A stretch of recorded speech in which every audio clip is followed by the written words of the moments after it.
ये हमारा सफ़र पहली सीढ़ी है, ये हमारी मंजिल नहीं है। इससे आगे पहुंचने के लिए बहुत कुछ मेहनत करने की ज़रूरत है। और गांव में जो गांव देहात में जो सुविधाएं, जो फैसिलिटी हम नहीं प्रोवाइड कर पा रहे, इसी बात के मद्देनज़र रखते हुए मैंने इसको साई सेंटर में भेजा है, जिसको NCOE बोलते हैं। तो इंडिया में उस लेवल के कम ही सेंटर हैं। तो नेशनल सेंटर ऑफ एक्सीलेंसी, जहाँ पर हर तरह की सुविधाएं प्रोवाइड की जाती हैं। इस समय बताऊं, सरकार इतनी सुविधाएं प्रोवाइड करवाती है NCOE में, तो हम उनका मुकाबला नहीं कर सकते, क्योंकि सिंथेटिक ट्रैक आपको पता करोड़ों की लागत से बनता है। और सिंथेटिक ट्रैक हमारे आसपास भी नहीं था। ये वही लड़की है जिसको हम यहाँ पे बाइकों से बैठा के, मैं, इसको, इसके चाचा जी बलजीत जी और सोनिया और तमन्ना, ये राम लखन की जोड़ी का नाम दिया मैंने इसको। जब इनको बैठा के हम नरवाना के स्टेडियम में लेके जाते थे, दीवार फांद कर जब हम अंदर प्रैक्टिस करते थे तो हम पे डांट पड़ती थी। हमें हर तरह का वो हमारे का सामना करना पड़ा। इसीलिए मैंने बताया ना आपके, हमारे पास बहुत लंबी फहरिस्त है, लेकिन बोलते हैं ना, मुसीबतों का जिक्र बाद में होगा, अभी हम मंजिल को पाना है। लाडले सुरेंद्र भाई की राम राम, बेटे की राम राम। मैं थोड़ी डिटेल में आपको बताना चाहता हूँ, क्योंकि ये मीडिया दो तरह के वो होते हैं। एक तो होती है कंगूरे की ईंट और एक होती है नीम की ईंट। तो हमारा मकसद सिर्फ यही है कि हम नीम की ईंट बनकर काम करें। क्योंकि मैं आपको थोड़ा बताना चाहता हूँ, इस मेडल का आज पता लगा है, पता नहीं तो दूसरे, क्योंकि एक बयारसी आ गई हरियाणा में जूनियर में नेशनल में मेडल, जहाँ से भी आए उनको गांव में सम्मानित किया है। यहाँ पर एक लड़की ने गोल्ड मेडल लिया था खरगपुनिया से। उधर एक हिसार के जहाँ पर MLA वहाँ पर आए हुए थे, कलीराम पटवारी जी। और जहाँ भी अपने क्षेत्र में वो इनाम प्राप्त करके लाई हैं बेटियाँ, तो क्षेत्र वालों ने, जिसको पता है इस मेडल की वैल्यू क्या है, तो वहीं उनका मान सम्मान हो रहा है। हमारे गांव वालों को इतना पता नहीं होता भी इस मेडल की वैल्यू क्या है। जैसे जैसे पता लगता है वो सम्मान के लिए इकट्ठा हुए हैं, ये बहुत बड़ी बात है। लेकिन मैं बताना चाहता हूँ, तो हमारे गांव की इस बेटियों ने क्या किया है, वो बातें पहले की हैं। बेटियों को बाहर नहीं निकलने देते। आपके सामने बेटियाँ देख रहे हैं, आपको जानकर ताज्जुब होगा। इनमें से 32 या 36 लड़कियाँ स्टेट खेलने के लिए भी जाएंगी 30 तारीख को मेवात के अंदर। खो खो की आपके अंदर ये देख रहे हैं, इनमें से 30 खिलाड़ी हैं। आप अंदाज़ा लगाइए, ब्लॉक के अंदर फर्स्ट आना, डिस्ट्रिक्ट में फर्स्ट आना और स्टेट के अंदर पोजीशन प्राप्त करना, ये अपने आप में इसके पीछे कितनी मेहनत लगी होती है, ये अंदाज़ा आप लगा सकते हैं। और मैं छोटी छोटी बात बताना चाहता हूँ। आज से तकरीबन 6-7 साल पहले, जब इन्हीं लड़कियों का, उनमें तमन्ना बेटी भी थी, एक जुलूस निकला था यहाँ पर गाँव के बीच में से, गोल्ड मेडल था हमारा। पहली बार स्टेट में गोल्ड आया था खो खो के अंदर। उससे पहले हमारे सिल्वर और ब्रॉन्ज मेडल आए हैं। तो शुरुआत हमने छोटी, क्योंकि मैं JBT टीचर हूँ, अंडर 11 की जो हमारे पास स्कूलों में ऐसी सुविधा नहीं होती कोई बड़ा गेम करवाएं, इसलिए खो खो है, बिना खर्चे का गेम है। ड्रेस डाली और खेलना शुरू कर दिया। तो खो खो से हमने खेलने की शुरुआत की थी। तो वहाँ से जब हमने स्टेट में गोल्ड वो मेडल प्राप्त हुए, तो अंडर 11 पर हमारा गोल्ड मेडल का कब्जा हुआ। लगातार 13वीं साल लगातार स्टेट में मेडल लेने के लिए धनखड़ी गांव की लड़कियां स्टेट में जा रही, मेवात के अंदर लगातार 13वीं साल।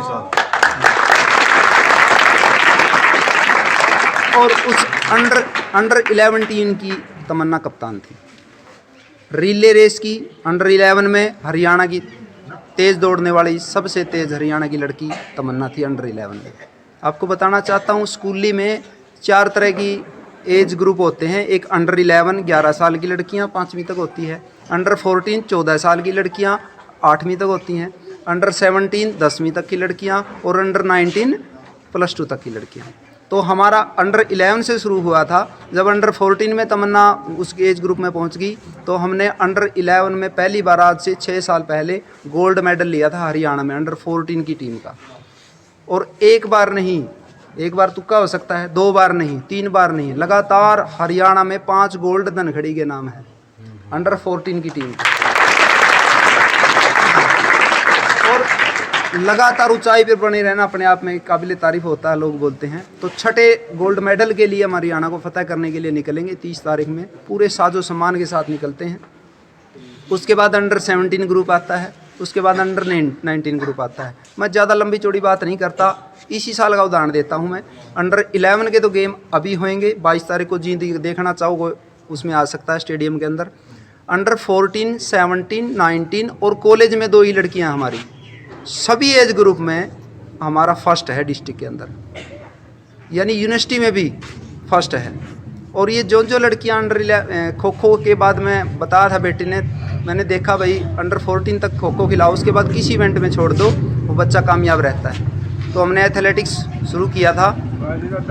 तो यूनिवर्सिटी के अंदर भी जो CRSU अपनी जींद की यूनिवर्सिटी में है, जो CRSU यूनिवर्सिटी है जींद वाली, उसमें बेस्ट एथलीट का नाम भी धनखड़ी गांव की सोनिया डॉटर ऑफ दलेल की पुत्री के नाम से है। बेस्ट एथलीट धनखेड़ी से, यानी जींद की कॉलेज का सबसे बढ़िया खिलाड़ी तमन्ना सोनिया।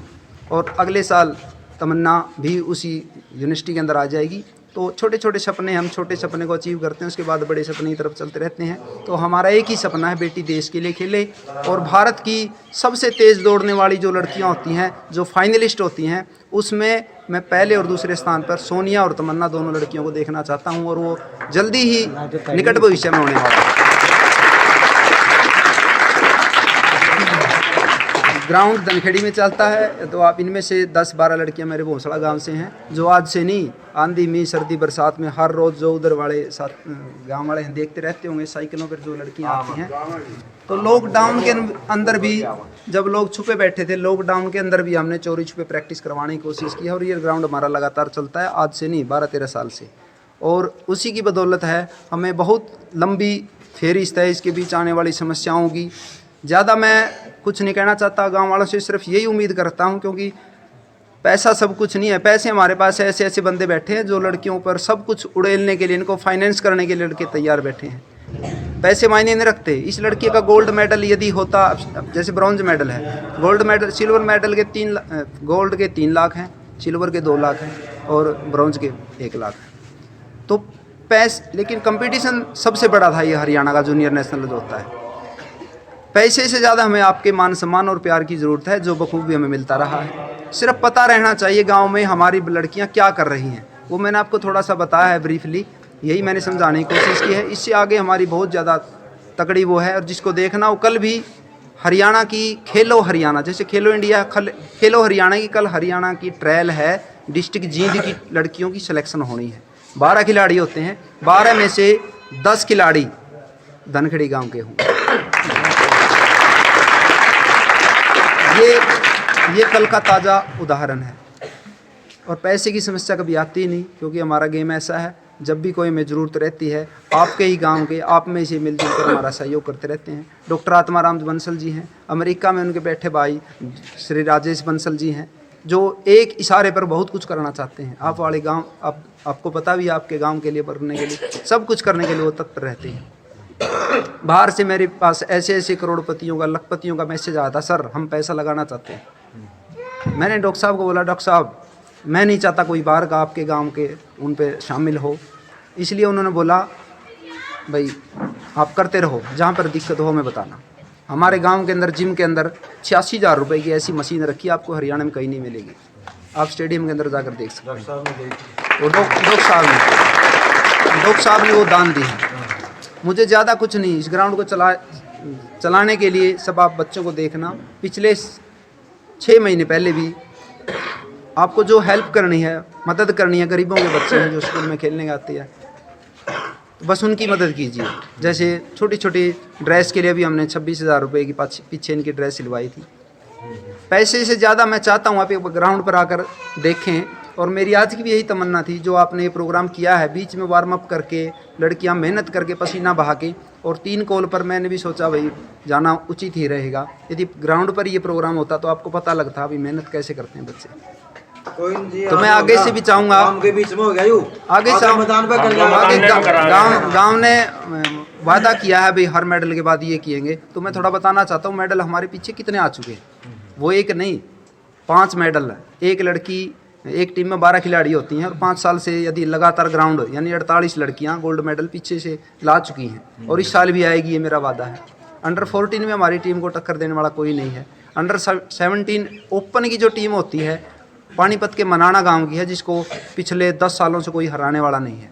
और हमारे गांव की लड़कियां, आपने नोट किया हो, कुछ दिन पहले यहाँ से टेम्पो भर के हम गए थे, और उनको उनके ही गाँव में इतनी ज़बरदस्त टक्कर दी ही, उनके गांव वाले हमारे पक्ष में तालियां बजाने के लिए मजबूर हो गए थे। तो वहां हम 11,000 रुपये का नाम जीत कर लाए थे। तो बातें बहुत सारी हैं, उसके लिए